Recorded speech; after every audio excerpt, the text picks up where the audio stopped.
దైవజనుడి కుటుంబాన్ని చూసారా? ప్రవీణ్ పగడాల దైవజనుడి కుటుంబం ఏమందో చూసారా? తండ్రి శవం అక్కడ ఉంటే కూతురు పాట పాడుతుంది, ప్రభువా నిన్ను స్తుతిస్తాను, ఈ స్థితిలో కూడా నిన్ను మహింపరుస్తాను.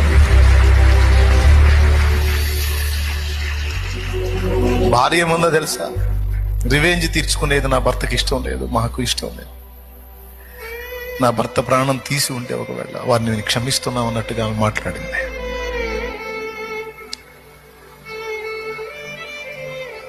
ఆ స్థితిలో ఉండి కూడా, ప్రైజ్ ద లార్డ్, ఆ స్థితిలో ఉండి కూడా ప్రభుకి స్తోత్రం, ప్రభుని స్తుతిస్తున్నారు. ఆయన కన్న తల్లి దేవుని మహింపరుస్తా ఉంది. ఏం చేసావు ప్రభువా? నీ వార్త చాటుతూ తిరుగుతున్న నా కుమారుణ్ణి కాపాడలేకపోయినావేం అనలేదు. పర్లేదు తండ్రి, మరణానికి అప్పగించావా? అప్పగిస్తే తిరిగి లేపుతావులే. తన కళ్ళ ముందు విగత జీవిగా అచేతనంగా పడి ఉన్న తన కుమారుడి డెడ్ బాడీని చూసి కూడా ఆ తల్లి దేవుణ్ణి మహింపరుస్తుంది.